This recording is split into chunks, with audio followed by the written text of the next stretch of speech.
Ora então, muito boa noite e sejam bem-vindos a mais um Duas de Letra. O meu nome é Hermínio Gaspar e deveria estar na companhia da minha cara amiga e colega Natália Batista, mas infelizmente, devido ao falecimento de um familiar, devido ao falecimento de um familiar, infelizmente a Natália não pode cá estar hoje. Mas ela deixa as boas noites para todos, as saudações, também ao nosso convidado especial de hoje, José Micardo Teixeira. Quem é José Micardo Teixeira? Vou dizer então, é escritor, é coach, é orador português, nascido em Aveiro, bem pertinho, na nossa Veneza portuguesa. E então ia pedir exatamente ao José Micardo Teixeira, para nos falar exatamente um bocadinho acerca dos seus livros. Já é, Zé, neste momento são quantos? 11 livros. Boa noite, bem-vindo. Olá, boa noite. Neste momento tenho 12 publicados e acabei hoje mesmo de partilhar, de publicar na Amazon, ainda não está à venda, vai começar depois de aprovado, o 13º. Espero que não seja para dar azar, não é? E chama-se O Poeta que Não Sabia Escrever. E já agora aproveito e digo, é um livro que reúne textos autobiográficos. Ou seja, quem ler aquele livro vai ficar a saber muito mais sobre mim, sobre aquilo que eu gosto, sobre aquilo que eu não gosto, sobre a minha vida, porque são exclusivamente textos autobiográficos. Enquanto eu escrevo muitos textos sobre qualquer coisa, sobre um tema qualquer, para ajudar as pessoas, para, neste caso, tema qualquer, amor, este é... Eu começo quase sempre por eu, não é? Eu não gosto disto, a minha opinião sobre isto. Ou seja, quem comprar O Poeta que Não Sabia Escrever, e eu explico já porque este título, O Poeta que Não Sabia Escrever tem a ver porque, primeiro, eu comecei a escrever sem saber escrever. Isto é a verdade. As pessoas às vezes ficam muito intrigadas, mas eu era o pior aluno de português, eu não gostava nada de português, eu não sabia nada de português e continuo a não saber nada de português. Mas, um dia senti vontade de escrever, escrevi, estás a ver? E aquilo foi saindo. E, entretanto, as pessoas que me rodeavam na altura disseram, tens muito jeito, eu muito incrédulo, porque toda a vida ouvi dizer que não sabia escrever nada, não é? E ousei, na altura, foi quando começou o Facebook, ousei começar a publicar umas coisitas, assim a medo e tal, e comecei a ver as pessoas a gostarem, não é? E a questão é exatamente essa, as pessoas perguntam, mas como é que tu escreves assim? E sim, independentemente, pronto. Se não sabes português, porque eu escuto a musicalidade do que eu escrevo. Então, para eu ter uma musicalidade melhor, eu comecei a criar imagens de alguma forma poéticas, não é? Em vez de escrever linearmente a coisa, punha um floreado, ia buscar exemplos, chamava de outros nomes às coisas e tal, e de repente as pessoas, sobretudo do Brasil, começaram a chamar poeta. É o poeta. Pronto, e daí este livro, como é de textos autobiográficos, eu ter escrito O Poeta que Não Sabia Escrever, porque eu não sabia escrever. E, portanto, é giro porque uma pessoa que não lia, não escrevia nem nada, um dia sentiu uma vontade enorme de escrever, estás a ver? E descobre, porque faz aquilo que sente vontade. Claro que fui amadurecendo e melhorando ao longo do tempo, mas descobre que tem uma paixão que não sabia, que é escrever. Estás a ver? E isso acompanha-me até hoje. E isso é de louvar. Quer dizer, não sabes escrever e vais escrever. Isso é que é um desafio e uma aventura. Bem, temos aqui muita gente já a participar, já a desejar as boas noites. Temos então a Luísa Maria, que diz boa noite. Temos também a Francisca Gomes a dar as boas noites. Temos a Márcia também a desejar as boas noites. Eu posso dizer a quem está a assistir ao nosso programa que também pode participar. Faça o favor de participar. Este é um programa interativo. Como é que o podem fazer? Tal e qual como estão a fazer exatamente agora. Com os vossos comentários, com perguntas, aproveitem e questionem também aqui o nosso convidado, que ele também está aqui preparadíssimo para vos responder também às vossas perguntas. Façam esse favor. Agora temos a Aldina Martins, temos a Luísa Maria, temos aqui o pessoal todo a participar. Já temos muita gente aqui a participar. O pessoal até estava assim um bocado com medo, com receio. Ei, como é que eu vou ver isto? Como é que eu vou... Simplesmente, simples, está aqui na nossa página do Lamas TV. A posterior, nós vamos colocar depois também no nosso YouTube, no YouTube da Lamas TV, tudo junto. Pronto. E hoje estamos exatamente a dar duas de letra com quem? Com o José Micarte, que estava a falar exatamente. Ó Zé, tu que és licenciado em Relações Internacionais, como é que resolves sair dessa área e entrar no Life Coach? A vida às vezes tem planos para nós que nós não sabemos, né? Eu não gosto de dizer isto porque isto tudo foi fruto das minhas escolhas. Ou seja, eu tirei Relações Internacionais, eu queria ser diplomata. E consegui um estágio em Bruxelas, na altura, no Comitê Económico e Social das Comunidades Europeias, e estava à espera para me candidatar ao concurso que havia para diplomatas, fazer lá as tais provas. Pá. Só que a minha mulher, na altura, era muito saudosista de Portugal. Pá, e sofria imenso estar longe da família. E eu sabia, embora nós, como estávamos em Bruxelas, era relativamente fácil, não tão fácil como hoje, com a Ryanair, né? Mas havia voos regulares. Só que eu sabia que se eu fosse aprovado e fosse para a via diplomática, eu não ia para um país europeu logo no início, eu ia para um país africano, sul-americano, asiático. Pá, e eu imaginei, e não estou a culpar a senhora de maneira nenhuma, mas eu imaginei-me, pá, sei lá ali, nós tínhamos um filho na altura com 2 anos, sei lá ali em Bruxelas, pá, a saber falar francês, já entrava num saudosismo tão grande que eu chegava à casa muitas vezes, porque estava eu a trabalhar, ela naquele momento trabalhava em casa, ainda estávamos no início, não sabíamos o que é que ela ia fazer ou não, e eu chegava muitas vezes a casa e ela estava muito saudosista, a chorar, que tinha saudades da família, não sei o quê, e é que ligar na altura não havia telemóveis, era preciso ligar, nós não tínhamos telefone em casa, era preciso ir à cabine, aqueles cartõezinhos demoravam 2 minutos ou 3, tu nem tinhas tempo de dizer olá, boa noite, estás a ver? As coisas evoluíram muito, estamos a falar isto há 40 anos, né? 40, 30 e muitos anos. E,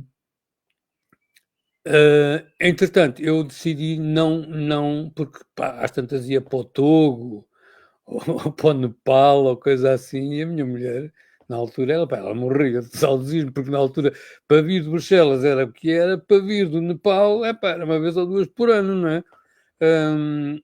E então eu desisti, e porque na altura tive um tipo da SONAI, que não interessa mencionar o nome, foi assistir a umas reuniões lá no Comitê Económico e Social, conheceu-me e eu fiz 2 ou 3 intervenções na altura e o tipo achou que eu tinha o perfil para aquilo que ele queria. E então fez-me um convite para trabalhar na SONAI.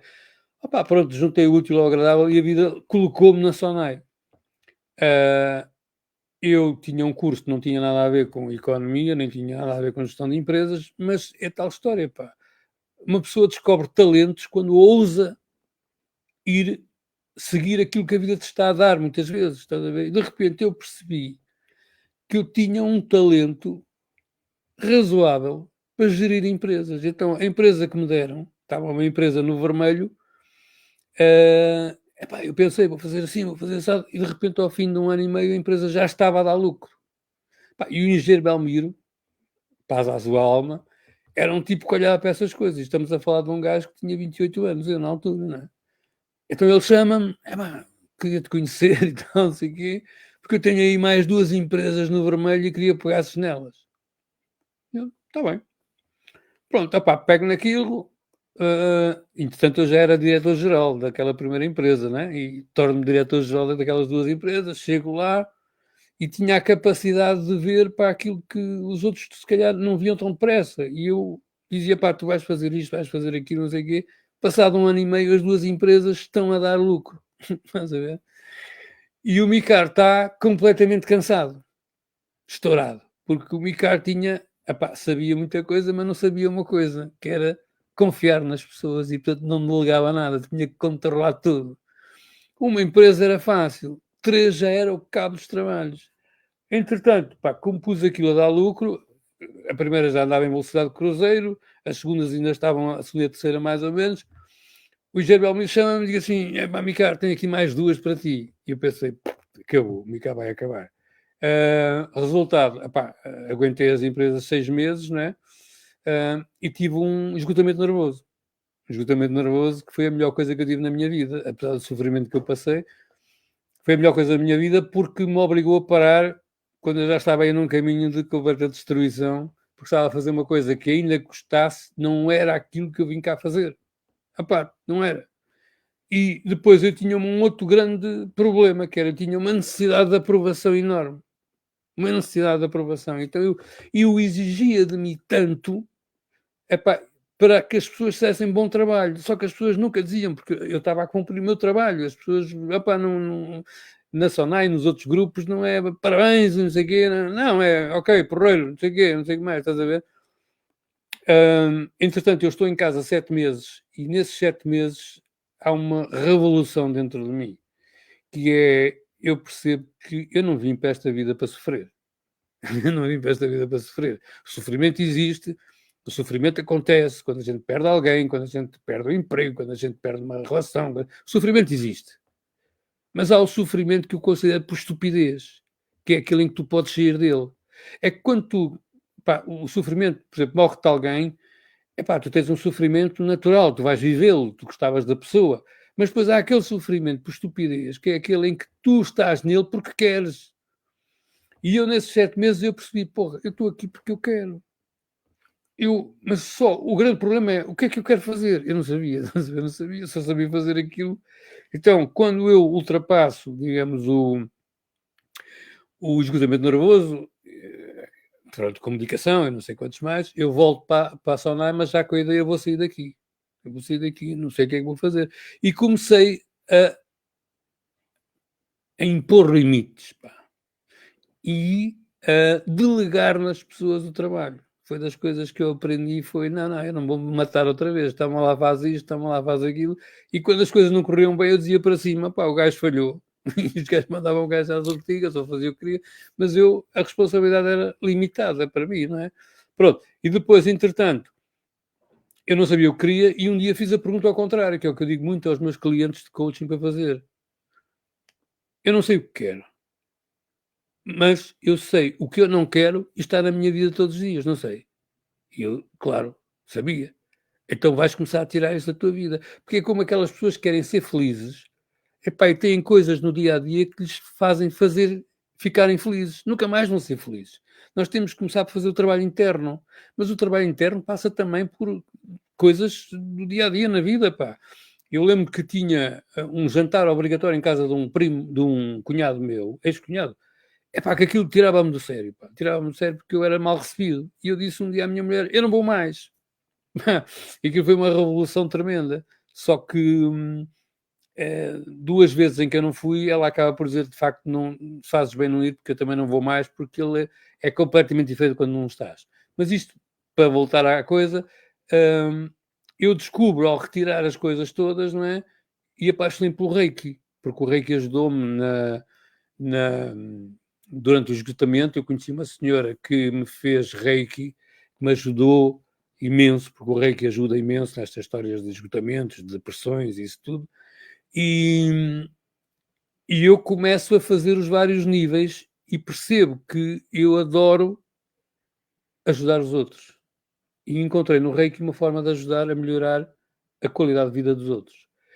E quando eu vou para o Reiki, eu descubro mais um talento que a gente acaba. Quando eu digo talento, não tem que dizer que é melhor que os outros, é o talento para nós, faz-nos bem.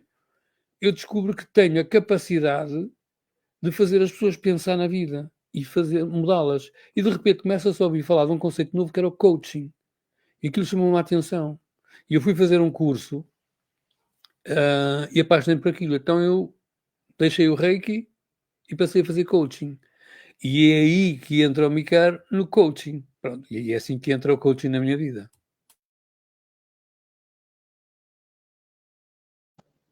Ô Zé, Zé, nós já tivemos aqui outro programa, eu já me recordo se foi há 2 ou 3 anos, porque nós estávamos a falar isso em off, que infelizmente também no outro programa o meu colega também, também não tinha conseguido participar no programa, mas são coincidências ou não. Uma coisa que eu te pergunto, estavas a falar há pouco que não quiseste fazer, não quiseste ir ao teu cunhado ou ao jantar do teu cunhado, fizeste muito bem. As pessoas têm medo de dizer não. Esse é um dos grandes problemas da nossa sociedade. Porquê? Porque, pá, isto vem da nossa educação. Eu não culpo os meus pais, nem os pais de ninguém, mas nós crescemos com a ideia que temos que ter a aprovação dos outros, ok? Tu tens que ser bem visto pelos outros. E então, aquilo entra na tua cabeça como eu tenho que agradar às pessoas. Eu tenho que agradar às pessoas. Para agradar às pessoas eu não lhes posso dizer não. Não é? Se eu disser não, as pessoas não vão gostar de mim. E então eu passo a desrespeitar-me e passo a criar um personagem que não tem nada a ver comigo, mas é um personagem feito para agradar àquela gente toda. E depois, um personagem não chega. Tu tens que criar tantas identidades dentro de ti para agradar ao teu pai, para agradar ao patrão, para agradar à tua namorada, para agradar aos teus amigos, porque tu tens, em cada um, é um cenário. E então, como tu vais dizendo sempre sim, sim, sim, estás a dizer não a ti. Tu estás a afastar cada vez mais de quem tu és. E há pessoas hoje que vivem a vida inteira em negação e vivem não a vida delas, mas a vida que os outros permitem que elas vivam, porque não são capazes de dizer não. E dizer não às pessoas é dizer sim a mim, é respeitar-me. E é das coisas, pá, que eu mais falo às pessoas. Quando eu percebi isso e comecei a dizer não, a gente tem um medo terrível. Porquê? Porque estamos... Epá, é como se disséssemos à pessoa, eu não gosto de ti, eu não te quero. E não é isso. Nós só estamos a dizer que não concordamos com a opinião da pessoa, que não gostamos da atitude da pessoa. Mas é uma mistura na nossa cabeça que, quando eu digo não, eu digo vou perder este amigo, ou esta amiga, ou este namorado, ou este, seja quem for. E então, como eu tenho medo de perder as pessoas, medo de perder as amizades, medo de ser rejeitado, são os medos todos que muita gente tem e que não os trabalham. Por isso é que é extremamente importante. Eu ajudo as pessoas e eu tenho psicoterapia de 15 em 15 dias. Porquê? Porque eu preciso, toda a gente precisa. Porque nós não somos super-homens. Nós temos problemas na vida e nada como uma pessoa que tem uma visão diferente para nos fazer pensar. Não quer dizer que eu concordo com a minha psicóloga de tudo que ela diz. Não. Mas faz-me pensar. E, aliás, as nossas conversas são grandes debates porque ela, às vezes, não é que ela me diga faça isto, não, mas dá-me a entender através de perguntas e eu digo, não concordo com isso. Não concordo com isso. Porquê? Porque tu tens que estar alinhado com a tua verdade. E quando tu te alinhas com a tua verdade, só o consegues depois de tu aprenderes a dizer não às pessoas, seja a psicóloga, seja ao patrão, e dizer não, e é importante outra coisa, é ter a maturidade para assumir as consequências do teu não. Porque tu, quando dizes não a alguém, a pessoa vai ter uma reação, não é? E tu tens que estar preparado para assumir as responsabilidades dessa reação da pessoa e te defenderes na mesma. Porque quando tu dizes a alguém, eu não te permito que me faças isso mais, a outra pessoa ou é suficientemente inteligente e viu que fez mal e pede desculpa, mas normalmente é, desculpa lá, mas afinal o que é que eu te fiz? E tu tens que ter, com assertividade e com educação, manter o teu não. Porque eu não gosto da forma como tu me tratas. Portanto, se tu vais continuar a tratar-me assim, isto fica já por aqui. Esta fase de dizer isto a alguém que tu antes querias manter como teu amigo, como teu, sei lá, porque querias muito que aquela pessoa gostasse de ti, não é que aquela pessoa te amasse, é que gostasse de ti, que dissesse bem de ti, que te aceitasse, que dissesse, o Micaro é um gajo porreiro. Mas acredita uma coisa, e a idade vai-nos aprendendo isso. A maior parte das pessoas que diz à tua frente que tu és um gajo porreiro, nas costas, diz que tu és uma ganda, sabes? Isso eu já aprendi e é assim, eu não tenho problemas nenhuns em dizer não às pessoas. Assim como não tenho problema nenhum em dizer sim quando entendo que é razoável. E isso faz parte de quê? Porque eu estou alinhado com a minha verdade. Eu gosto disto, eu não gosto disto, e em função disso as minhas respostas são, pá, corretas em relação a isso. Claro, tenho poucos amigos, claro que tenho, porque as pessoas não gostam de ouvir a verdade. As pessoas pedem, mas dá lá a tua opinião. E a gente diz, e as pessoas, mas também não sou assim tanto, carambas. Pá, por amor de Deus, não me digas, pensas isso de mim. Pá, tu pediste para eu dizer, não é? Eu digo-te. Porque a verdade ofende aquele que vive na mentira. Isto é tão simples quanto isto. A vida, Gaspar, a vida é tão simples que às vezes a mim, deixa-me tão triste ver as pessoas a complicarem a vida. Independentemente de todos nós, eu próprio, nós trazemos lá atrás da infância traumas incríveis. Traumas. Porquê? Porque os nossos pais não tinham um catálogo a dizer como é que nós somos e o que é que vamos fazer, nem eles próprios, os nossos avós, tinham em relação a eles, e, portanto, criaram-nos da melhor forma que sabiam. Se não receberam amor, não sabiam amar-nos. Então, educaram-nos. Não é? E o que é que eles tentam fazer? Tentam implementar em nós aquilo que não funciona com eles. Que é uma coisa louca, não é? Que é, por exemplo, um pai ou uma mãe que não conseguiram tirar um curso, querem a todo custo que o filho tire um curso. Não funcionou com eles e quer que funcione connosco. Então exigem-nos tanta coisa, percebes? Que a malta acaba por entrar em colapso nervoso interno, pá.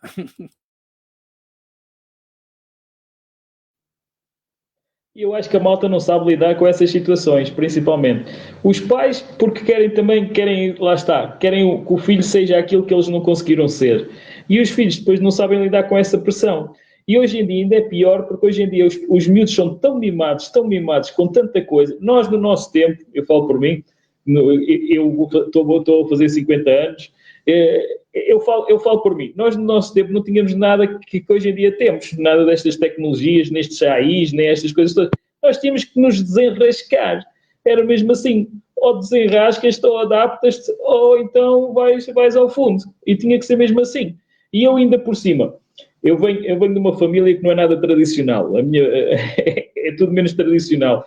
Desde já tenho costelas de cigano. sem desprimor à etnia, sem nada disso. Mas tenho uma família que depois, divorciada, pais divorciados, também nenhum exemplo. Não quis isso para mim. E acabei exatamente por acontecer exatamente aquilo que eu não queria, mas porque permiti certas coisas. Hoje em dia já não permito, hoje em dia já não consinto que me, como é que eu ia dizer? Não é que me aprisionem, mas é que me castrem. Houve uma altura, se calhar o culpado disto tudo fui eu, porque eu fui permitindo durante os anos, enquanto tive o meu relacionamento, que deixasse que isso acontecesse.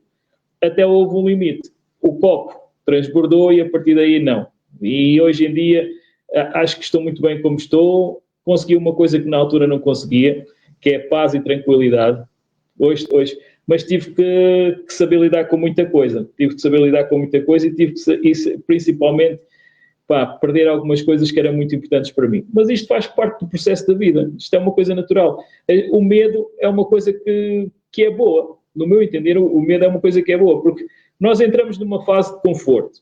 E essa fase de conforto é que é mau. Não sei se és de acordo com isso ou não.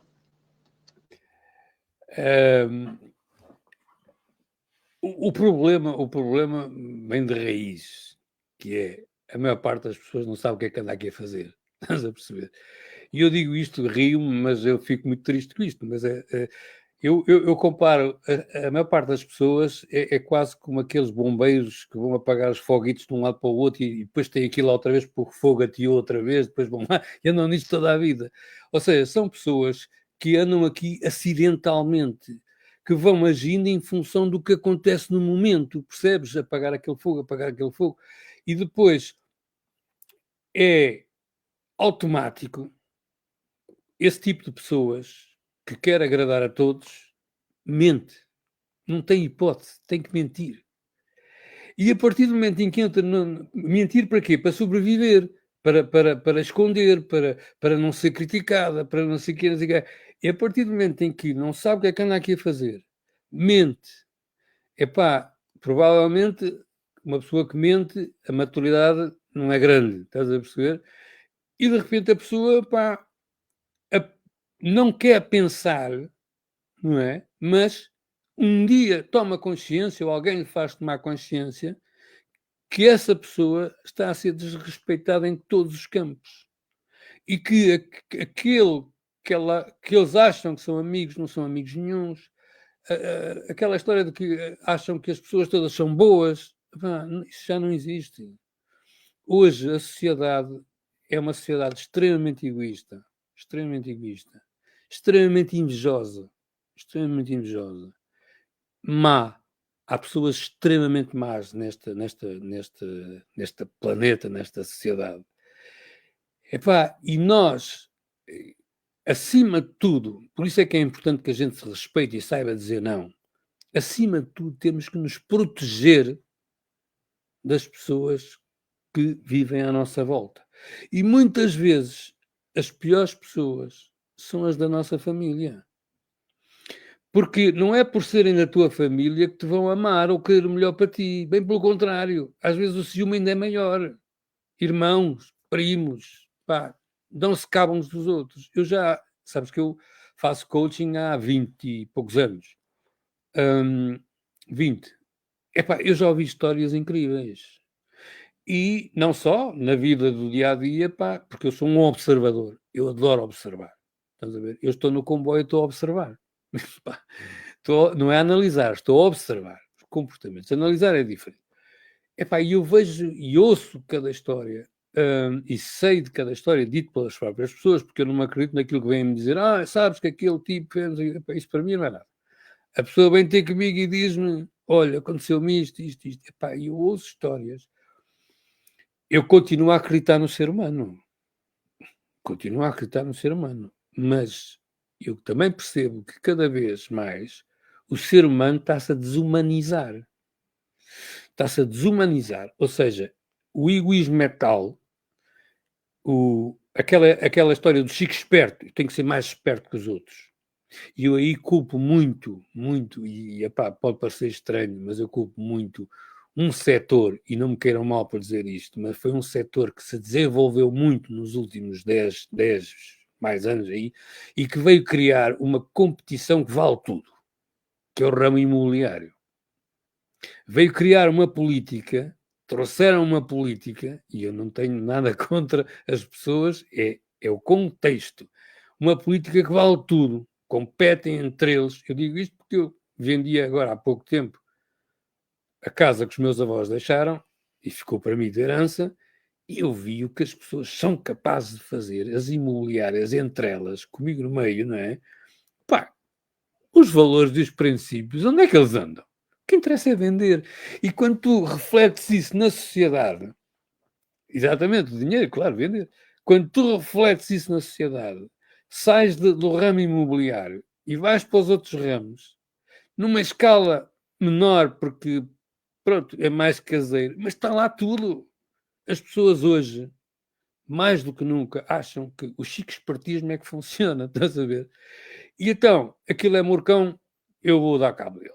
Aquilo não sei o quê, eu vou dar cabo dele. E é sempre com a finalidade, sempre, de tirar algum proveito das outras pessoas. Porque hoje as pessoas funcionam muito por interesse.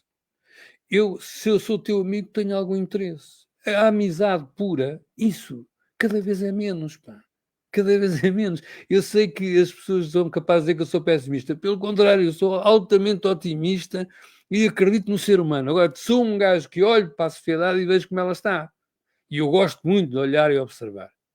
E neste momento, nós estamos a caminhar, se isto não mudar, e que eu não acredito que mude, nós estamos a caminhar para uma sociedade cada vez mais de interesse do que propriamente de humanidade, de generosidade, de compaixão, de amizade. E as pessoas muitas vezes apanham grandes decepções na vida em relação às pessoas, porque ainda acreditam na história do capuchinho vermelho, estás a perceber?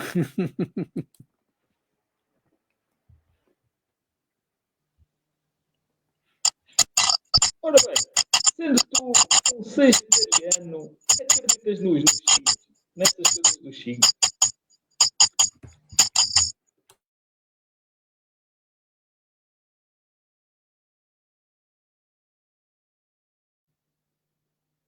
Desligaste o microfone. Ok. Eu gosto de ler esta história não sou um fervoroso corredor atrás disso, mas é verdade que muitas das coisas que se fala do sagitariano, eu tenho-as. Esta necessidade de liberdade, esta necessidade de comunicação, coisas que eu, quando era miúdo, eu era um tipo tímido. Porquê? Porque tinham-me dito que eu era tímido. Eu era um tipo muito calado. Eu, na minha adolescência, eu nunca escolhi uma namorada. Porque eu tinha tanto medo de ser rejeitado que eu estava num grupo e funcionava muito assim, não é? Não havia telemóveis, nessas coisas todas, e alguém vinha-me dizer, olha, eu não sei quantas gosta de ti. Eu nunca tinha reparado nela.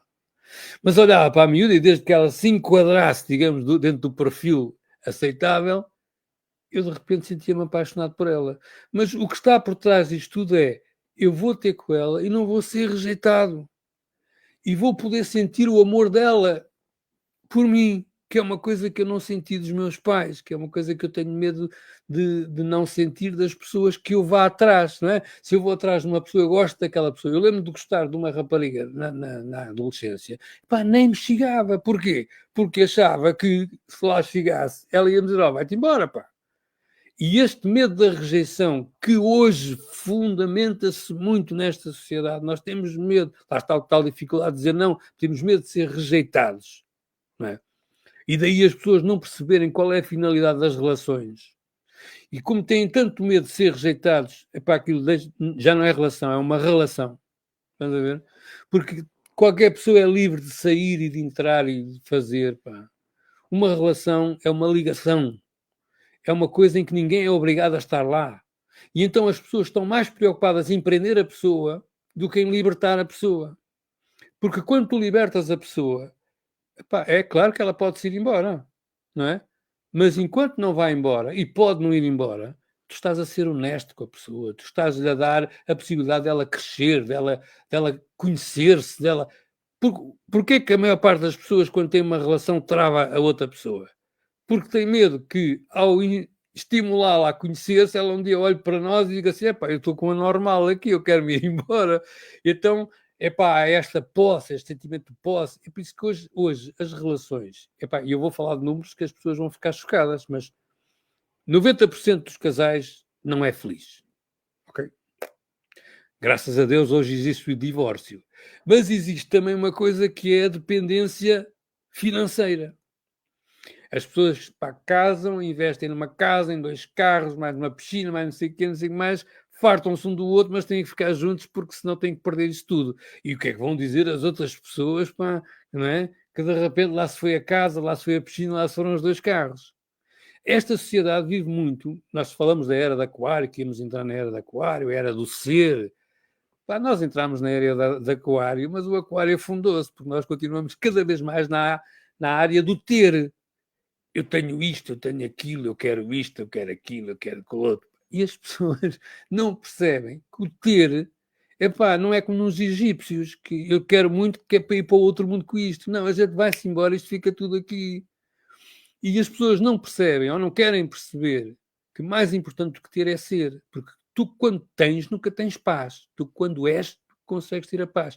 E mais importante, a saúde é o mais importante, mas mais importante do que tudo, mais importante até que o amor, é tu estás em paz contigo.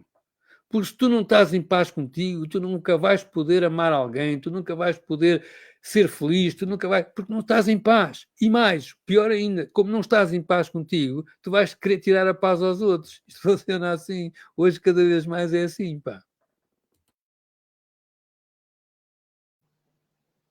Pois, infelizmente, é exatamente isso que acontece. Acho que existe aqui uma situação de posse. Eu quero ter, é posse, é meu, é à minha maneira, é da forma que eu quero, e cada vez isto está mais incutido nas pessoas. Não sei, tem a ver tudo, está tudo relacionado com as redes sociais ou não, mas as redes sociais vieram a empolar um bocado isto, que é aquela situação, eu tiro uma fotografia que nem é verdadeira, daquele luxo, daquela luxúria, daquela coisa toda, eu estou bem, eu sou feliz, eu sou aqueles vídeos todos muito bonitos, aquela coisa toda, mas isso é tudo uma ilusão. que depois na realidade não se passa nada disso, não é? Isso são tudo artifícios que as pessoas utilizam. Vou-te fazer a pergunta. O meio ambiente influi na pessoa? Sim, sim, naturalmente que sim, porque repara uma coisa. Aliás, houve umas experiências que fizeram-se nos anos 60 e 70 que era pegavam em 2 irmãos, não é? Que eram entregues, digamos, à Segurança Social, chamamos assim, e isto, claro, e pegava-se neles, que eram filhos dos mesmos pais, não é? Gêmeos, e punha-se um numa família rica, por exemplo, e outro numa família pobre. Punha-se um numa família judia, outro numa família católica. Um num país, outro noutro. Os Estados Unidos fizeram muito disso. E os alemães nos anos 60 e 70. E os israelitas também. O que é que acontece? As pessoas tornam-se completamente diferentes. Inclusivamente, eles chegavam ao ponto, depois de juntar os irmãos que não sabiam que eram irmãos, numa situação qualquer de maior stress, e os gajos davam-se cabo um do outro. Portanto, o sangue fala quando a gente sabe que é nosso sangue. Porque senão, pá, tu vais para um meio ambiente diferente, tu cresces de forma diferente. Repara uma coisa, porquê é que nós temos tanta dificuldade em acreditar que alguém nos ama? Nós dizemos, não, aquela pessoa ama-me. Mas a grande dificuldade de acreditar, porque o que interessa é o que tu sentes, não é? Por isso é que estás sempre a testar a pessoa. Porque se tu tivesse a certeza que merecias ser amado, tu não tinhas ciúmes, tu não tinhas chatices, não tinhas nada disso. Porquê? Porque não foste amado pelos teus pais. Eu digo, no meu caso, e muitos. Porque como é que tu podes ser amado por alguém que não se ama a si próprio? Porque se tu te amares 5%, tu só vais saber amar 5%. Os 95%, tu vais precisar da pessoa. Vais precisar de quê? Que ela goste de ti. E como ao fim de algum tempo a pessoa não gosta de ti, esses 95%, tu começas a dizer, eu não te amo. Eu não te amo, não me estás a dar o que eu quero. Porque o grande problema das pessoas nas relações é que não vão para levar, não, vão para ir buscar. Eu gosto desta mulher ou deste homem porque eu tenho a certeza que ela vai me fazer feliz. Isto está tudo aqui atrás. Porquê? Porque tu, quando eu digo tu, a maior parte das pessoas, não receberam amor. Porque é assim, uma coisa é, as pessoas dizem, amor de filhos. Tudo bem. Isso é uma coisa que ninguém discute, que os pais gostam dos filhos. Agora, como é que gostam dos filhos? Como é que podem amar os filhos se não se amam a si? E eu, quando começo com esta polémica, as pessoas ficam muito viradas contra mim. Porque, não, mas eu amo o meu filho. Mas eu não estou a dizer que você não ama o seu filho. Você ama o seu filho na medida em que se ama a si. Agora, o que há aqui no meio há uma ligação muito forte. Porque a criança saiu de dentro de nós. Há uma ligação. E isso é uma coisa muito forte. Mas não tem nada a ver com amar. Nós confundimos isto tudo. Porque é assim, se eu não me souber amar, como é que eu vou amar um filho? Eu não vou amar um filho. Eu tenho uma ligação muito grande com aquele ser que saiu dentro de mim. E as pessoas dizem, eu amo o meu filho. Mas não é amar o filho. Eu estou ligado ao meu filho. Por sangue, por energia, por tudo. E, portanto, eu sinto uma conexão com esta criatura que está aqui. Muitas vezes, e vamos falar disto, e muita gente se calhar não pensa como eu, mas muita gente também pensará, eu acredito em reencarnação e vidas passadas. E muitas vezes nós temos um grupo de almas que, no fundo, decidiram evoluir juntas. E hoje eu sou teu pai, amanhã sou teu filho, e vamos experienciando isto tudo para irmos aprendendo cada vez mais, porque no reino do absoluto, digamos assim, é só amor. E nós vimos cá para baixo para aprender todas as outras emoções básicas e secundárias que existem, desde a inveja, a raiva ou a frustração, tudo isso, porque assim a gente não sabe nada do que é isso, é só amor. Então, tu acabas por vir aqui abaixo e naturalmente era isso que eu falava. A ligação mais forte que tu tens, naturalmente, é com os teus filhos. Mas isso não tem nada a ver com amor. E as pessoas vão bater e vão matar. Não tem nada a ver com amor, tem a ver com ligação. É uma ligação tão forte porque aquela criatura saiu de mim, tem o meu sangue, tem a minha energia. E isso funciona ali. E as pessoas confundem com amor. Agora, se eu me amar e me respeitar, ou além da ligação que eu tenho com os meus filhos, eu vou conseguir amá-los também, porque eu me amo. Então eu vou amar na mesma proporção, porque só podes dar quem és. Se tu, é a mesma coisa, tu tens 2 copos, só podes dar os 2 copos, não é? Se tu te amares, só te souberes amar uma percentagem, tu não vais poder saber mais do que isso, senão vais criar um personagem romântico, não sei o quê, sedutor, é por isso que se engana meio mundo. Porque é assim, tu quando queres, digamos, vês uma pessoa, gostas da pessoa, tu usas a sedução, crias um personagem que entendes na tua cabeça que aquela pessoa está à espera desse personagem. Só que tu não és nada disso. E a pessoa, ao reconhecer em ti a personagem que ela cria, de repente também diz, estou apaixonada. E as pessoas, afinal, não se amam a ideia que têm de si. E quando se começa a pensar nisso tudo, eu tenho posto as pessoas a pensar muito sobre isso, nas suas próprias relações. Você ama a sua mulher, o seu marido, ou ama a ideia que tem dele? Porque nós muitas vezes juntamos, e é por isso que cada vez há mais divórcio, também porque é mais facilidade, porque cada vez mais as pessoas preocupam-se em criar uma ideia através da sedução, através de várias coisas. Não é? E a outra pessoa apaixona-se pela ideia que tem de nós. E depois, quando nos conhece um pouco mais, isso às vezes já é tarde demais, porque já temos filhos e tudo, vai lá em divórcio, porque afinal esta pessoa não tem nada a ver com aquela pessoa que eu me apaixonei. Não, é a mesma pessoa. Só que agora é que está a revelar quem realmente é. Estás a ver? Isso é muito curioso. Eu gosto muito da natureza humana, porque há coisas incríveis que as pessoas nem param para pensar. As pessoas vivem por viver, existem. E a vida é das coisas mais belas para a gente entender. E a natureza humana, ainda que complexa, é extremamente simples. Tens é que estar numa posição de, ok, vou observar.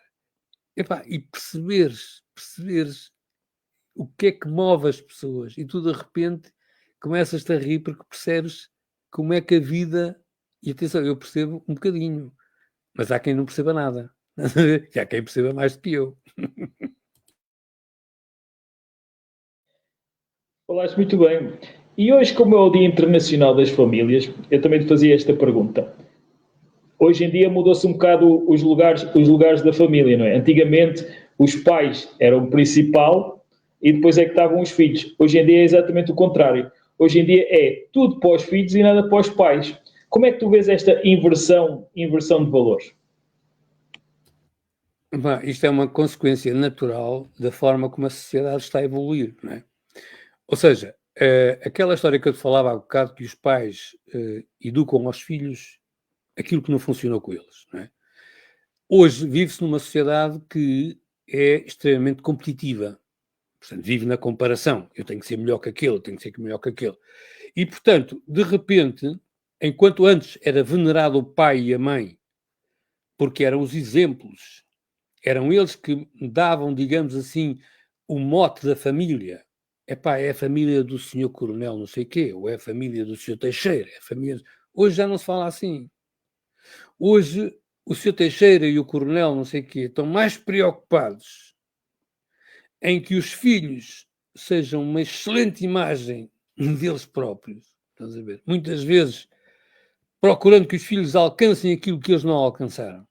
E exercem uma pressão tão grande. O meu pai queria toda a força que eu fosse médico. E eu disse, pai, mas eu não gosto.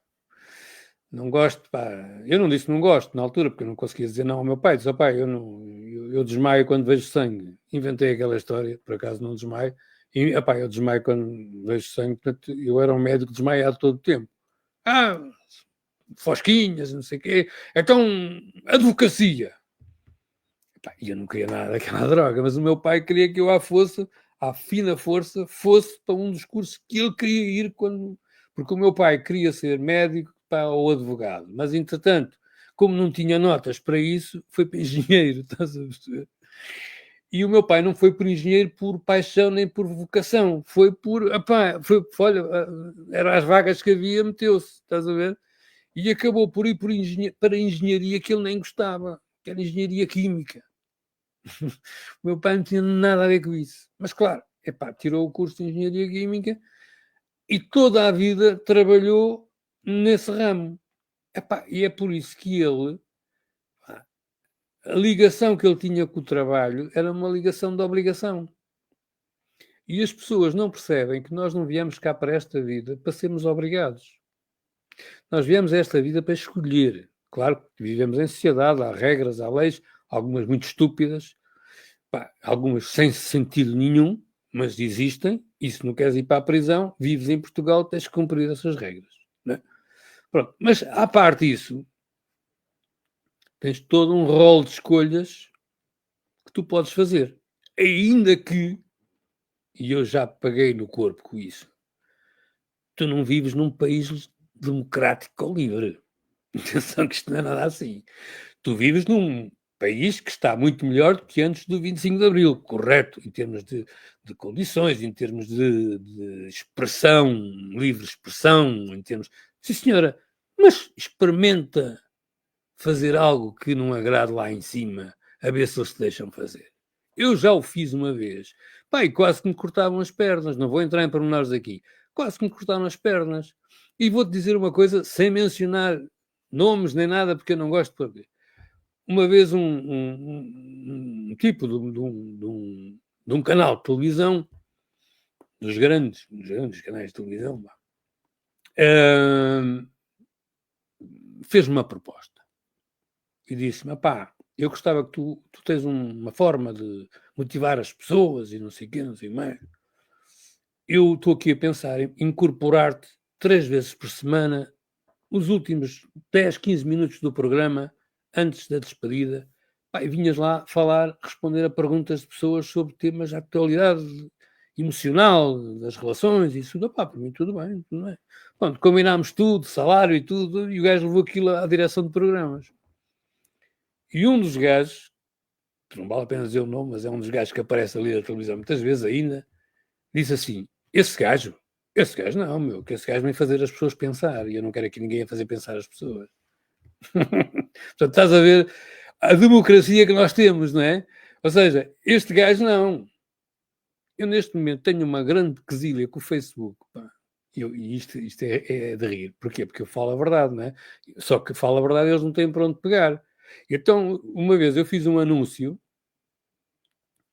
e pus lá os meus livros estão à venda na Amazon. E os gajos aprovaram o meu anúncio. Ao fim de uma semana, bloqueiam o anúncio e dizem que eu fui contra as regras da comunidade, porque fiz publicidade à concorrência. Quer dizer, eles aprovam o meu anúncio. Então, neste momento, eu estou limitadíssimo no Facebook por causa disso. E, entretanto, apelei, diziam em 48 horas, e o cá para mim é em 48 anos. Porque assim, já lá vai um ano, eu não tenho resposta nenhuma. Portanto, a liberdade que tu dizes, que nós falamos, é tudo muito relativo. Sim, senhora, podes fazer muito mais coisas, podes fazer muito mais. Antigamente, antes de 25 de Abril, e eu lembro-me, quando 25 de Abril veio, eu tinha 13 anos, e eu lembro das chatices que nós tínhamos com a PIDE, quando íamos à França com os meus pais. Quando nós chegávamos de França, éramos visitados por 2 gajos de fato preto e gravata preta, chapéu. E os gajos vinham falar primeiro com os 2 putos, que era eu e o meu irmão. Fechavam-se no escritório connosco, davam-nos uns rebuçados, assim, então, olha lá, o teu pai, naquele dia em que saiu à noite, tu tens ideia para onde é que ele foi? Estás a ver? Merdas deste género. E eu olhava para o gajo e dizia, o meu pai nunca saiu à noite. Nós sabemos que ele saiu, para que é que estás a dizer isso? A exercer este tipo de pressão sobre miúdos de 8, 9 anos, para ver se apanhavam os pais em falso, porque o meu pai usava barba e tinha fama de comunista. Estás a ver?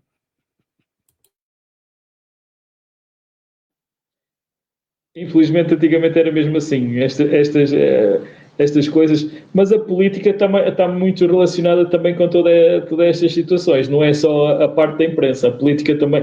E tu vês, nós estamos em campanha eleitoral, não é? E os partidos, que é que esgrimam? É ataques uns aos outros, se não és do meu, és contra mim, se não és por mim. Eu acho que se perdeu aquela coisa do diálogo, da conversa, da contradição, cada um tem o seu argumento e vamos contradizer um com o outro. mas vamos nos respeitar, não é? Acho que tem que haver limites. E hoje em dia passa-se um bocado esses limites. Isso é uma coisa para mim, por isso é que eu não gosto de política e já sofri na pele exatamente a política e principalmente aqui no canal. Por isso eu não me meto na política para não me chatear, porque senão qualquer dia chatei-me a sério e não vale a pena. Ora bem, vamos falar nos teus livros. Em que é que tu te inspiras para escrever? Como é que tu chegas ao princípio, ao título? O título é no princípio ou no fim?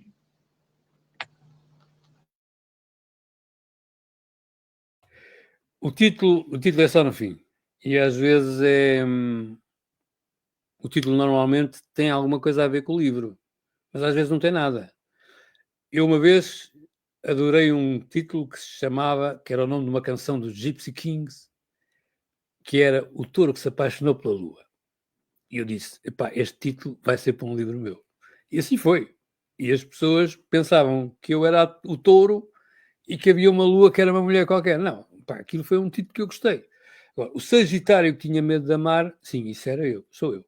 Eu sou Sagitário e tinha um medo terrível de amar, precisamente porque tinha medo de ser rejeitado. O poeta que não sabia escrever, isso sou eu também. O tatuador de almas, sou eu também. Estás a ver? E quando eu digo eu sou um tatuador de almas, não é que eu tenha uma influência sobre as pessoas e que imponha a minha verdade. Não. O que eu tenho notado é que aquilo que eu escrevo, e os meus livros já estão traduzidos em várias línguas, não é? Tem ajudado muita gente a fazer uma coisa que é fundamental e que muita gente não faz, que é questionar a vida.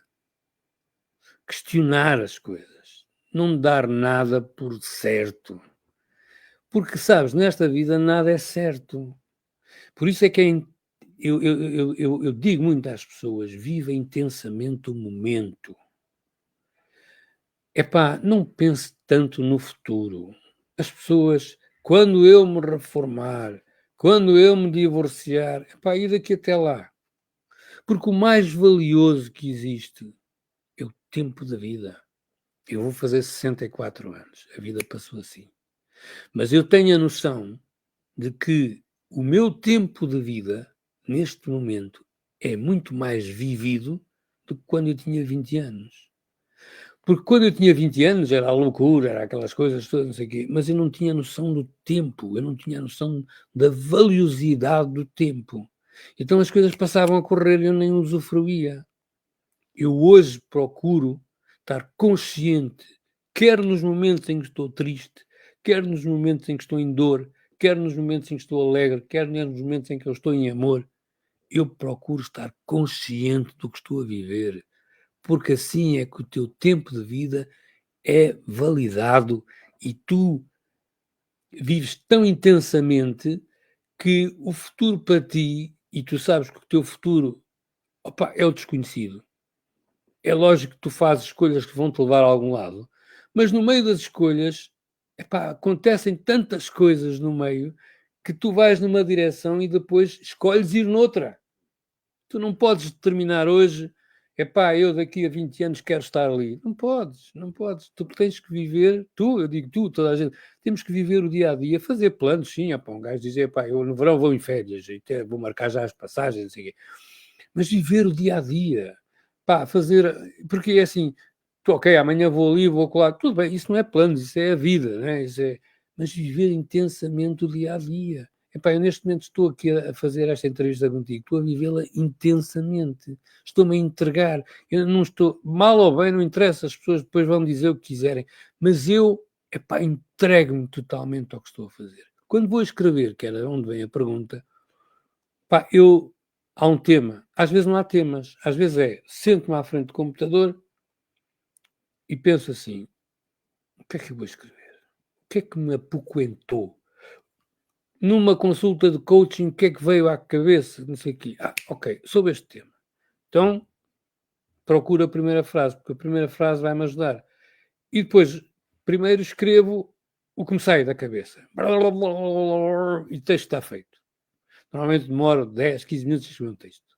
Depois é o trabalho em cima dele para a construção, o tal português que eu não sei, mas que fica bem, que eu sei fazer, mas não sei, mas se me disseres assim, porque é que puseste o complemento de lugar aqui? Opa, porque soa melhor. Porque é mesmo assim. É mesmo assim. E essa é uma das razões, por eu assumir esta minha coisa, que a maior parte dos escritores portugueses ignora-me. Ignora-me. Completamente. Mas eu assumo. Porque parece que estou a dizer, pá, que não é preciso grandes habilitações para ser escritor. E é verdade. É claro que há pessoas epá, que sabem escrever e têm habilitações para isso, e tiraram cursos de português e mais não sei o quê, e escrita criativa e não sei o quê. Não é? Pá, mas a minha realidade é diferente. Eu escrevo sem saber escrever. E isso as pessoas ficam muito intrigadas. Porque há pessoas com um grau cultural muito grande que antes de saber isto, epá, publicavam os meus textos, diziam-me bem, epá, você escreve muito bem, pá, você tem uma escrita maravilhosa. Quando vinham a saber disto, epá, viravam as costas, porque assim, o gajo não sabe escrever, o gajo se calhar copia.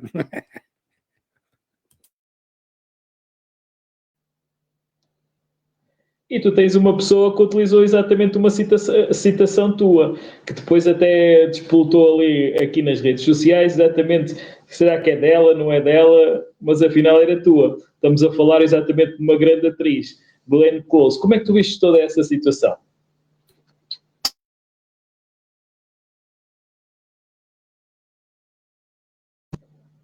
Microfone. Ok. Foi a Meryl Streep, porque, segundo reza a história, pá, porque isto é mesmo assim, não é? Esse meu livro está traduzido em inglês.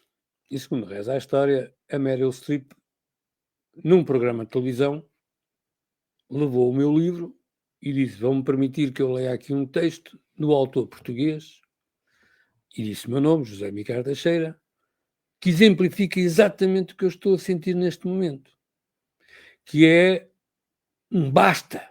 Basta para toda esta hipocrisia, basta para todas estas coisas. Porque esse meu texto chama-se Já Não Tenho Paciência. E a senhora leu o texto, pronto. O texto, de repente, foi escrito por ela. E automaticamente, como é escrito para Meryl Streep, viralizou.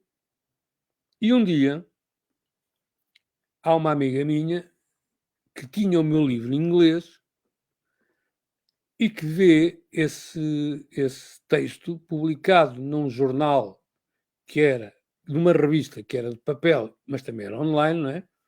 Viu o texto pela Meryl Streep e disse-me: oh, Micar, desculpa lá, é para vai ver aquilo, não é o teu texto. Eu fui ver e é o meu texto. Então eu entro em contacto com a revista e digo: olha, vocês desculpem, mas esse texto é meu, está publicado no livro Tatuagens, não sei quantos mais. Vocês têm que repor a verdade. E os gajos, os americanos têm um medo destas coisas. Plágios e abuso dos direitos e não sei o quê. E os gajos vêm logo pedir desculpa publicamente, dizer que foram induzidos em erro, mas que o texto não é da Meryl Streep, é do um português, Jaime Gargacheira. A partir daí começa um combate, digamos assim, entre as pessoas que achavam que não era e as pessoas que achavam que era meu. Tive chatices com o filho do John Lennon, porque ele publicou, eu fui-lhe dizer, e ele disse, bloqueou-me, disse que eu era um maluco qualquer. Tive chatices com uma série de pessoas. E depois, mas tive pessoas que acreditaram, como o Bon Jovi, a Jane Fonda, a Meghan Markle, também publicou no blog dela. E, aliás, continuo a dizer, a revista Fama escreveu um texto. Primeiro telefonaram e perguntaram: você é o coach da Meghan Markle? E eu disse: isso é uma informação que eu não posso dar. Então, os meninos, com essa história, escrevem uma coisa a dizer: descobrimos o coach da Meghan Markle e é português. E escreveram um artigo sobre isso, que podia ter dado uma raia do caraças. Entretanto, houve gente que me perguntou e eu continuei a dizer. E continuo a dizer. é uma informação que eu não posso dar, porque estaria a defraudar os princípios, pá, da confiança que as pessoas têm quando vêm ter comigo. Ninguém sabe quem é que faz coaching comigo. Portanto, ficou e vai continuar a ficar no ar se eu fui ou não coach da Meghan Markle. Porque na altura em que ela estava a se divorciar, conheceu o trabalho do Micar e publicou um texto do Micar, o mesmo texto. E isso veio fazer com que, efetivamente, a partir do momento em que ela torna-se princesa, vão buscar esse texto e então isso dá muito mais credibilidade que, de facto, não foi a Meryl, mas foi o José Micar. Entretanto, a mesma revista que publicou, para atenuar as coisas, deu-me uma entrevista no número a seguir e eu tive o cuidado de dizer que de maneira nenhuma pensava que fosse a Meryl Streep a fazer isso. Eu ainda não sabia a verdade da história, porque a Meryl Streep sempre a vi como uma senhora que não se ia sujar a fazer plágio de um texto que coisa. E, portanto, a partir daí, o meu nome foi conhecido internacionalmente, ainda hoje é mais conhecido internacionalmente, e só um à parte, eu tive grandes problemas, e não vou falar de nomes, com pessoas portuguesas, da cultura portuguesa, escritores portugueses, que negaram até ao fim que eu fosse capaz de escrever um texto daqueles, e só uma mulher como a Meryl Streep é que era capaz de escrever um texto como aqueles.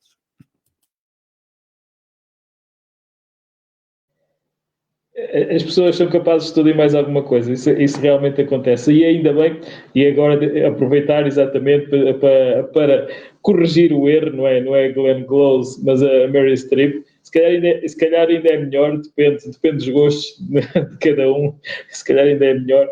Olha, tens aqui muito pessoal a participar, a malta está aqui muito entusiasmada, tudo a falar bem de ti. Epá, já é tanta gente que eu já não consigo aqui, mas houve uma pessoa que me falou de uma coisa muito importante. Acho que foi a Jacinta Valente que falou na inteligência intelectual, na emocional, inteligência emocional. O que é para ti exatamente essa parte da inteligência emocional? Achas que as pessoas deviam trabalhar um bocadinho mais isso? Eu já uma vez defendi isso e penso até que já falei várias vezes sobre isso. E é mais um facto que nós vivemos numa sociedade em que o essencial, e falavas dos políticos, não é? É o controle, digamos, embrutecido das manadas. Porque é muito mais fácil, com 2 ou 3 cães, conduzir uma manada do que, lidar com pessoas, aquilo que eu chamo rebeldes. Rebelde é diferente de um gajo revoltado. Um gajo rebelde é aquele que defende aquilo em que acredita. O que é que acontece? As pessoas, e eu sou muito defensor disso, é muito importante a gente aprender a matemática e a geometria e a geografia e o nome dos rios e dos reis e essas porcarias todas. Mas tu, no final das contas, 2% talvez tu utilizes o resto da vida.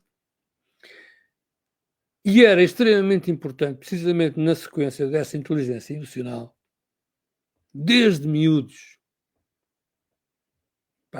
já a iniciar na escola primária, depois continuar no ciclo e muito mais no secundário, terem disciplinas sobre emoções. O que é tristeza? O que é frustração? Munir as crianças da capacidade de se responsabilizarem através do conhecimento das suas emoções.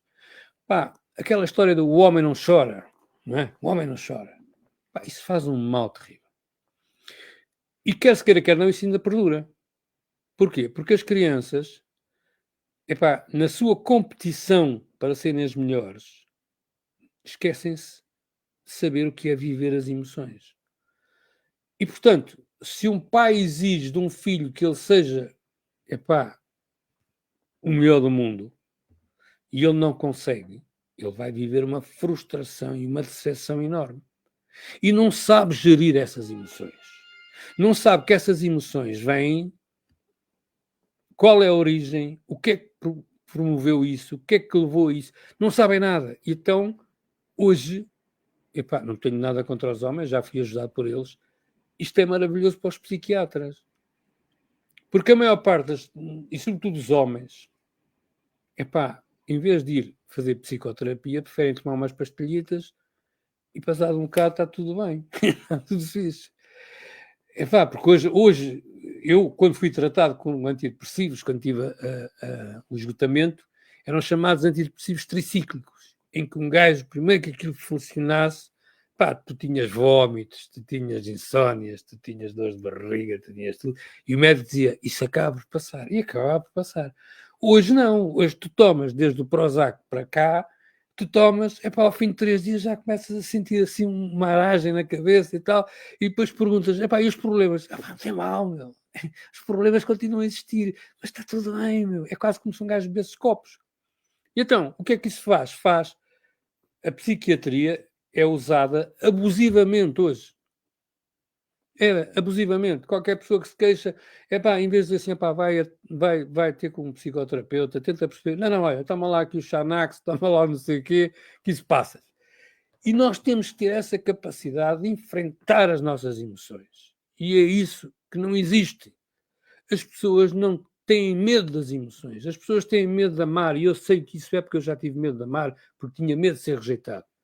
As pessoas têm medo, de se sentirem tristes.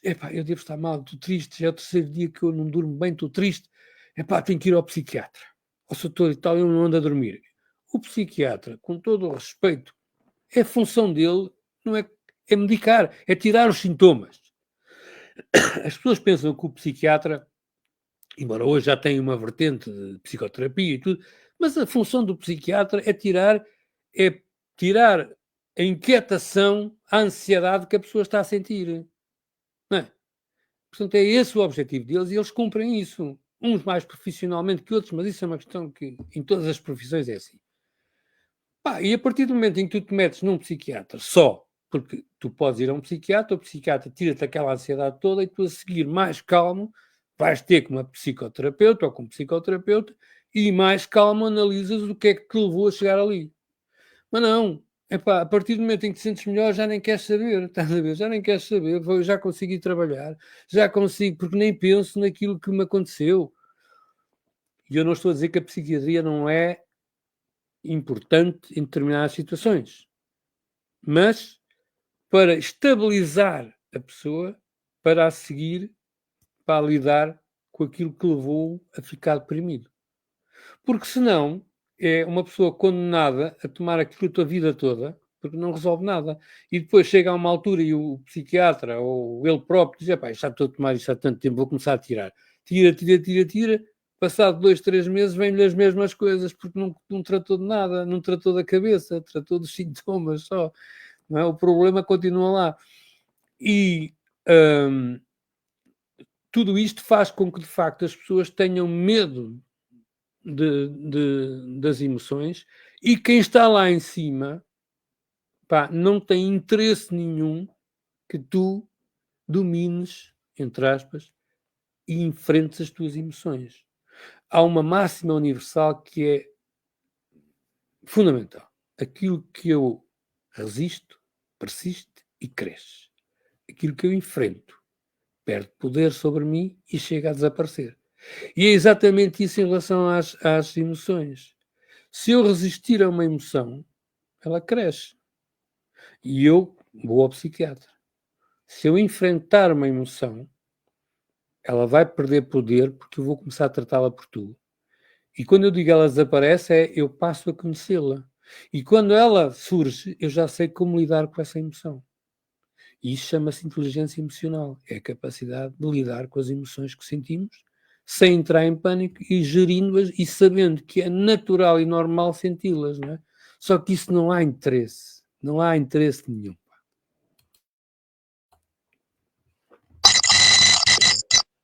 Com isto tudo, eu não sei se tu reparaste, mas já vamos quase numa hora e 10 minutos. O programa é de 1 hora, costuma ser de 1 hora, mas já são 1 hora e 10 minutos. Temos muito pano de manga para falar. Deixo já também portas abertas para vir cá novamente. Como já vieste, já vieste a outro programa, mas agora estás neste, exatamente. Eu ia-te fazer agora um pequeno questionário. Tu respondes da maneira que tu quiseres, da forma que tu quiseres. A resposta é tua. Eu vou-te fazer umas perguntas rápidas, um live quiz, para ti e tu respondes à tua maneira. Antes da gente terminar, porque a malta também está empolgada, o pessoal tem estado aqui a participar, muita gente a participar mesmo. Epá, eu queria falar com toda a gente, mas não é só...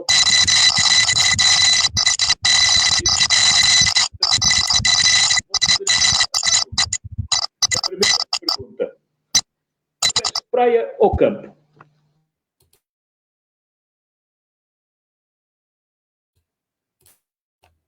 Praia. Sem dúvida nenhuma. E porquê? Porque eu tenho uma ligação ao mar incrível. Sempre tive.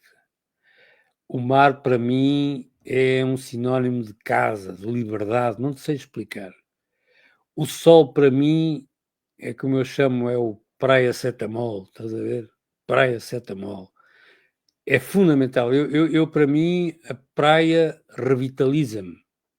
A praia faz-me sentir mais energizado. A praia é o meu elemento, o mar, sabes?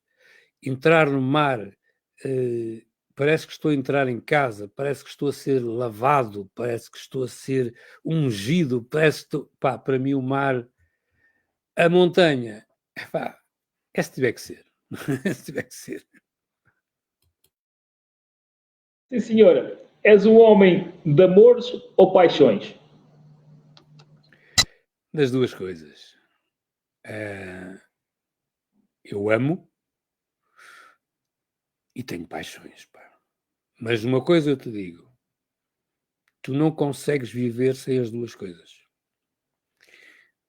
É fundamental que se entenda a diferença entre uma coisa e outra. Amar tem a ver com, normalmente, uma pessoa. Paixões, também posso sentir uma paixão por uma pessoa, mas isso acaba rápido. É muito efusivo e depois acaba. As paixões por coisas que tu fazes na vida. Por exemplo, eu tenho a paixão de escrever. Epá, é uma paixão que eu nem sabia que tinha, mas que tenho. É uma paixão de escrever. Eu tenho a paixão do mar. Epá, eu tenho a paixão da minha liberdade. É uma coisa que está dentro de mim. Não é só dos Sagitários. É todas as pessoas que têm amor próprio têm necessidade dessa liberdade. Porque é na liberdade. E quando eu digo liberdade, não é diferente de ser um gajo. Liberdade não é fazer o que eu quero. É fazer o que tem a ver comigo. Que é muito diferente. Porque a liberdade não é libertinagem. Que é o que aconteceu a seguir ao 25 de Abril, que se confundiu isso tudo. Liberdade com libertinagem. É fazer aquilo que tem a ver comigo. Aí eu estou em liberdade. E quando as pessoas percebem este conceito, mas para perceberem esse conceito, têm que se respeitar, têm que ter amor próprio. Porque ninguém consegue ser livre se não tiver amor próprio. Não consegue. E portanto, a liberdade é fundamental para... É uma paixão que eu tenho, não é? É uma paixão, é um modo de vida. Mas amores e paixão ao mesmo tempo, sempre. Se calhar podemos dizer que começa tudo por uma paixão e depois termina num amor. Ou começa tudo exatamente naquela paixãozinha, naquela sedução, e depois aí o amor é exatamente o final, ou a parte grande. Ora bem, gostas de seduzir ou de ser seduzido? Esse jogo de cintura. Sabes que a sedução não é sempre aquilo que parece, estás a ver? A sedução é muito gira quando nós não temos obrigações. Chamemos obrigações, mas não é. Quando não temos um compromisso. Porque o ser humano é sedutor por natureza. Um ser humano chega a um balcão, epá, e se vir um homem ou uma mulher bonita, a sedução é automática. Olá, viva, tudo bem? Não sei o quê. Isto é sedução. A sedução faz parte do ser humano. A sedução pode ser usada por várias maneiras, não é? Tu podes seduzir de uma forma natural e podes seduzir de uma forma voluntária. O grande problema hoje é que a sedução é uma forma de manipular os sentimentos da outra pessoa. Estás a perceber? E por isso é que a sedução é objeto de muita controvérsia. A mim já me disseram que eu sou um sedutor natural. E de alguma forma eu entendo que querem dizer com isso, ou seja, nós emanamos, e não estou a dizer com isto que sou melhor que eu, que os outros, não é nada disso, nós emanamos uma energia que seduz, mas sedução não quer dizer obrigatoriamente amar. Sedução é empatia, estás a ver? É empatia. Assim como há pessoas que, não têm poder de sedução nenhuma, são antipáticas, não é? A sedução é como um músculo também, nós podemos treinar a sedução. Aliás, eu vi uma vez, quando eu vivia em Lisboa, havia lá um tipo, tinha sido modelo e não sei o quê, e que dava cursos e que uma das partes era como seduzir. Portanto, é uma arte, seduzir é uma arte. Mas eu acho que nós devemos ser o mais naturais possível. Se a sedução é natural a nós, ela não é com objetivos nenhum, somos assim.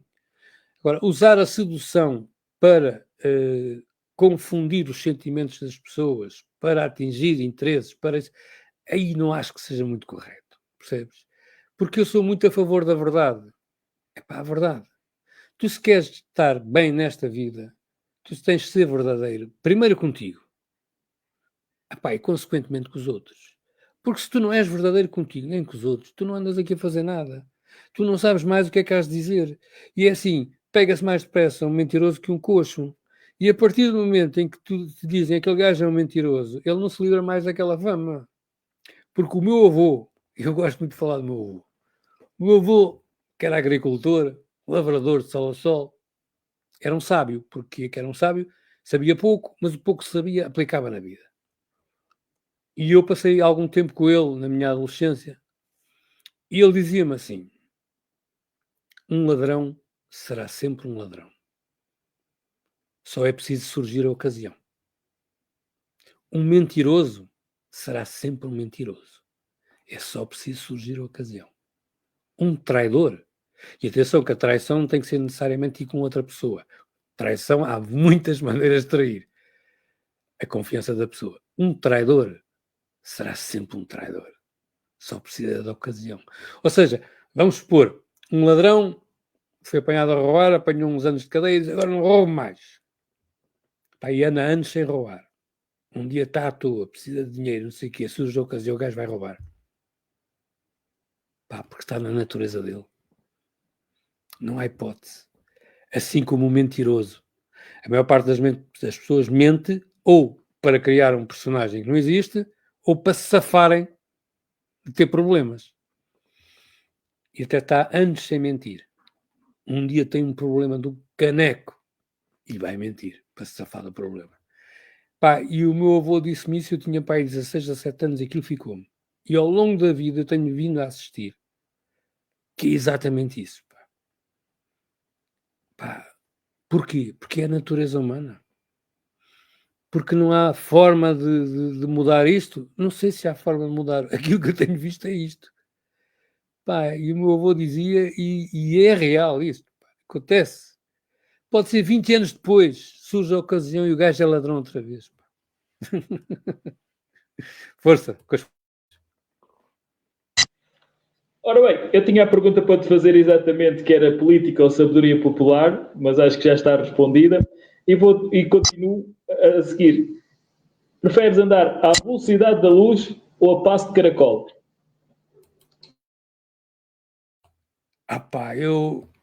Eu tenho o meu próprio ritmo. Para algumas coisas tem que ser à velocidade da luz. Para outras coisas tem que ser a passo. Para outras coisas tem que ser parado. Ou seja, o meu ritmo é um ritmo muito próprio, como qualquer pessoa tem que ter o seu ritmo. Mas o nosso ritmo é verdadeiramente o nosso ritmo quando nós estamos alinhados com a nossa verdade. Porque se eu quiser agradar àquele, eu vou mudar o meu ritmo. Não é? Eu vou fazer num ritmo diferente do meu, que eu quero agradar ao gajo, ou à pessoa. Não é? Eu penso que nós temos o nosso próprio ritmo que não é sempre igual, não é? Não é aquela coisa de eu tenho o meu ritmo de andar a 20 a hora. Não, o ritmo é, ele oscila de 1000 a hora para estar parado em função da nossa verdade. Não há uma velocidade de cruzeiro, percebes? Entendes? É isto que eu acredito que é.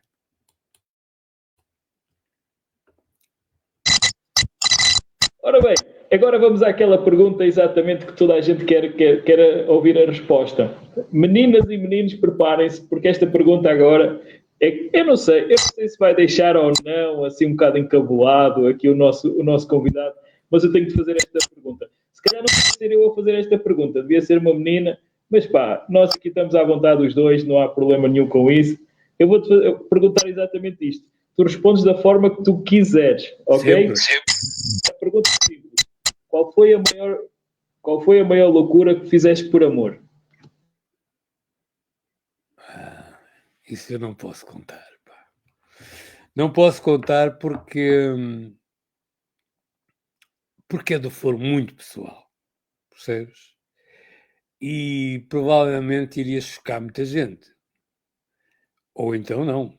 Iria surpreender muita gente. Mas sabes que nós todos, e entendo-me isto, nós todos temos coisas que não é suposto partilharmos. São nossas. Ou criadas por nós ou criadas com outra pessoa. E é um bocado com aquela história de quiseram saber se eu tinha sido ou não, e não estou a dizer que fui ou não fui, coach da Meghan Markle. Pá, há coisas que nós temos que aprender a preservar. E uma delas é a nossa intimidade, a nossa vida pessoal. Nós temos que aprender E eu, se te respondesse a esta pergunta, eu ia quebrar um princípio que eu tenho, sabes? Que é, há coisas que são do foro pessoal, íntimo, meus, e que eu hei de morrer com eles. Eu e a pessoa, eventualmente, que a tenha feito comigo, quando não é uma situação em que sou só eu. Esse campo pessoal, tão íntimo, eu guardo para mim, eu protejo. E fazes tu muito bem. Nós aqui não estamos a forçar nada nem ninguém. Eu não estou aqui com uma lanterna em cima a fazer o inquérito, não. Estás à vontade.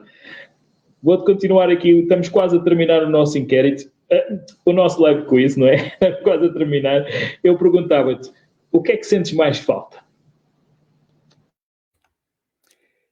Do meu pai.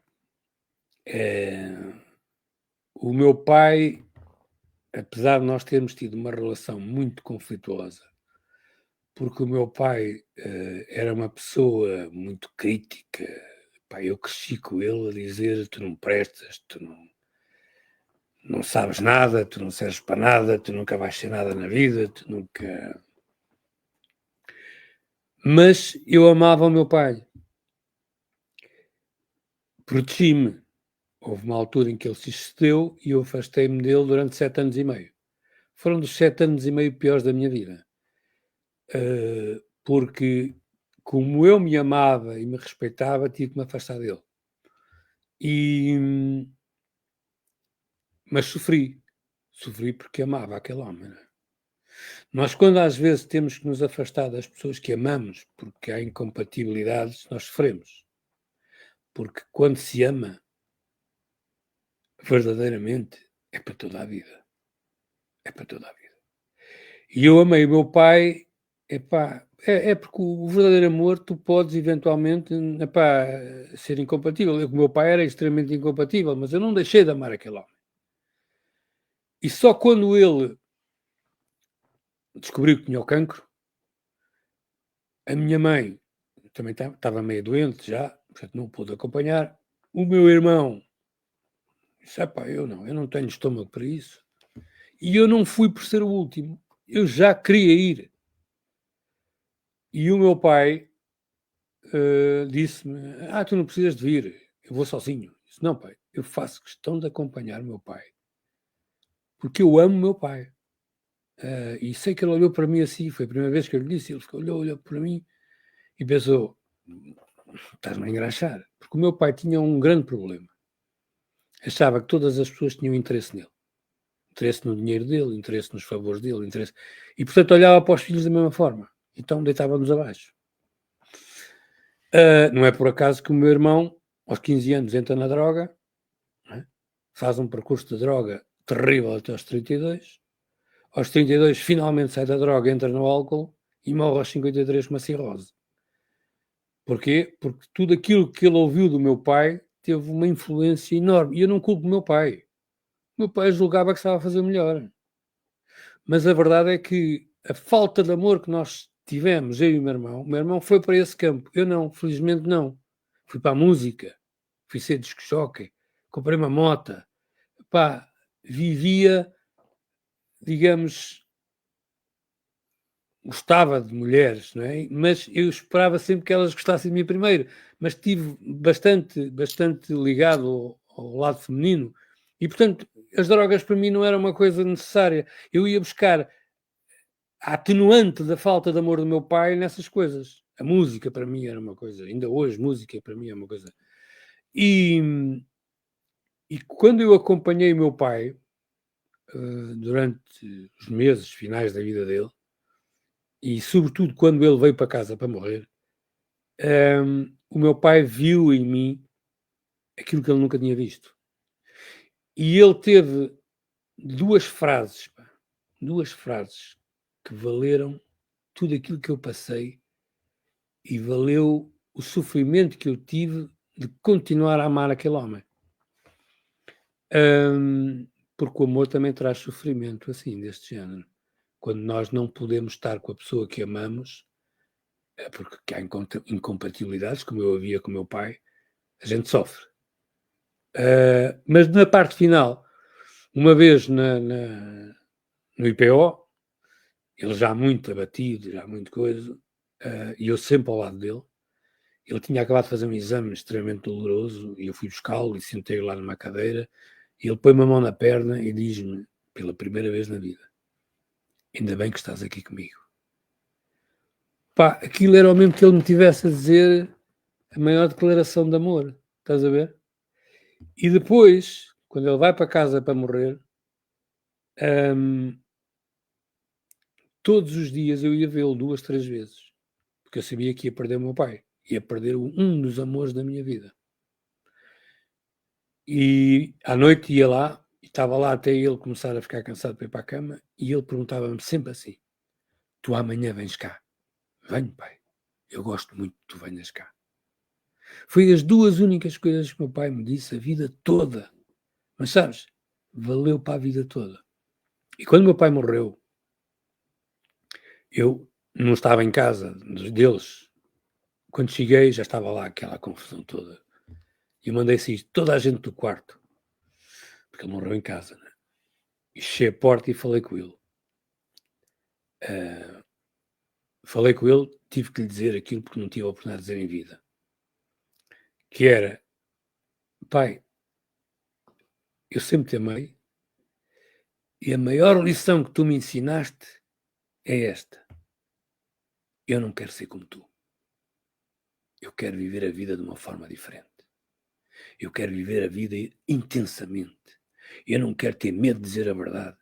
Eu não quero ter medo da opinião dos outros, pai. E por isso eu sou-te muito grato, porque tu ensinaste-me exatamente o que eu precisava saber. Eu não quero ser como tu, mas eu amo-te muito.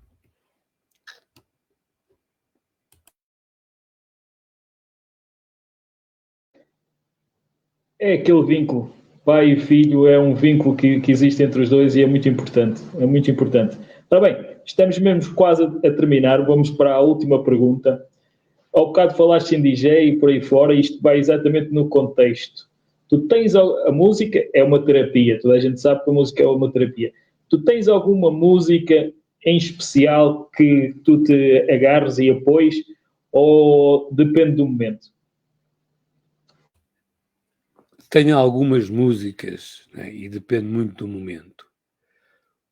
Eu gosto muito de um género de música que é música celta. Pá, mexe comigo. Gosto muito de música dos índios americanos. mexe muito comigo. E ao mesmo tempo gosto de YouTube, por exemplo.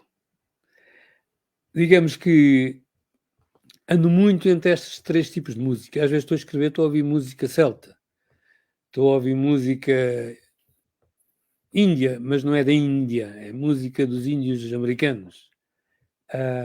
Como estou a ver YouTube. Depende do momento, depende do estado de espírito, mas oscila muito entre estes 3 tipos de música, estás a ver? O que eu partilho no Facebook, pá, nem sempre partilho este tipo. O YouTube ainda vou partilhando, porque as músicas celtas às vezes são músicas muito compridas. As músicas dos índios são muito compridas, são faixas muito grandes, e eu não pretendo estar aqui a pôr ali uma faixa de 20 e tal minutos que as pessoas não vão ouvir. E, portanto, como digamos, uma distração para iniciar o dia, que eu muitas vezes inicio o dia, quando me sento aqui no computador, ponho música. Porque para mim é uma coisa que eu gosto muito.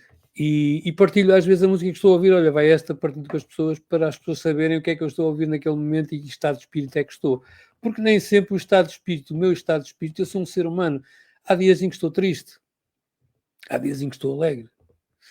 Mas há uma coisa que eu todos os dias tenho em mim. É a gratidão. Eu posso estar triste, eu posso estar alegre, eu posso estar frustrado, mas eu estou sempre grato à vida, porque eu sei que aquilo que eu estou a viver não é o que eu quero, mas é o que eu preciso neste momento para evoluir enquanto ser humano, para aprender ainda mais sobre a emoção que eu estou a sentir, para depois, primeiro, não fazer aos outros o mesmo e poder ajudar os outros que estão nessa situação. Exatamente isso.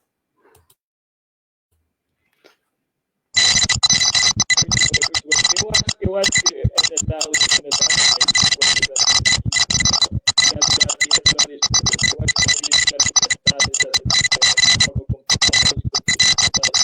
dito aqui no programa, ia ficar totalmente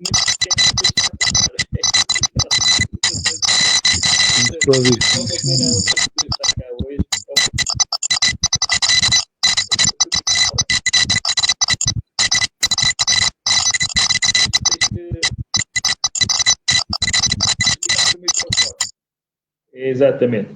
Como eu estava a dizer, a Natália ia gostar muito de estar aqui hoje no programa, ela ia adorar, e então da forma como tens falado e tudo, ela ia gostar muito. Estamos mesmo a terminar o programa, porque isto já vai numa hora e 32 minutos, parece que não, mas já passou uma hora e meia de conversa, o pessoal está a gostar, está tudo animado. Aqui na Lamas TV nós temos uma tradição, nós nunca nos despedimos das pessoas, mas pedimos sempre uma nota final. Uma pequena palavra, um pequeno apontamento, uma pequena citação que o nosso convidado ou a nossa convidada queira sempre deixar. Por isso, ia pedir exatamente essa nota final, não só para mim, mas para todas as pessoas que estiveram a assistir ao programa. O programa a posterior vai ser colocado também no nosso canal do YouTube. Também podem ir lá ver os nossos programas todos que forem. Podem também ir ver o programa que eu fiz com o Zé sobre o medo, que na altura foi no programa Boas Vibes, que era um programa exatamente mais espiritual, mais assim, e nós falámos sobre o medo, por isso vocês aproveitem também para ir lá, está lá também no canal do YouTube da Lamas TV. E Zé, vou-te pedir então a tua nota final. Eu vou citar um dos princípios pelos quais eu rejo a minha vida. E cada pessoa interpreta da forma que quiser. É uma frase muito simples. Mas que, a partir do momento em que eu comecei a segui-la, e já lá vão uns anos, a minha vida ficou ainda melhor. A frase é esta: aquilo que não te faz bem, não te faz falta. Se tu aplicares isso na tua vida, tu percebes perfeitamente aquilo que deve estar do teu lado e aquilo que não deve estar do teu lado. Sejam situações, sejam pessoas, seja o que for. Aquilo que não te faz bem, não te faz falta. E eu despeço-me das pessoas dizendo exatamente isso. Pensem bem nesta frase, porque se a aplicarem na vida, a vossa vida vai mudar seguramente. Porque vocês vão começar a perceber o que é que vos faz mal. E o que vos faz mal ou não vos faz bem, não faz sentido estar do vosso lado.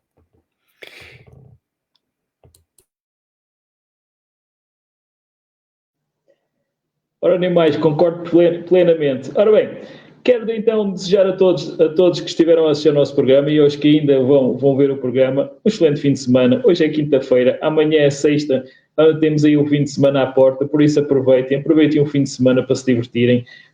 Vejam também aqui os nossos programas aqui da Lamas TV. Zé, foi um prazer enorme estar aqui à conversa contigo. Tens portas abertas para vires cá mais vezes, porque temos muito. Por isso, já sabes, um dia, não vou dizer já amanhã, porque temos que dar tempo à malta também, mas mais dia, menos dia, a gente vê-se aqui novamente, ok? Um grande abraço a ti, um grande abraço a todos que também estiveram a assistir ao nosso programa e até ao próximo Duas de Letra.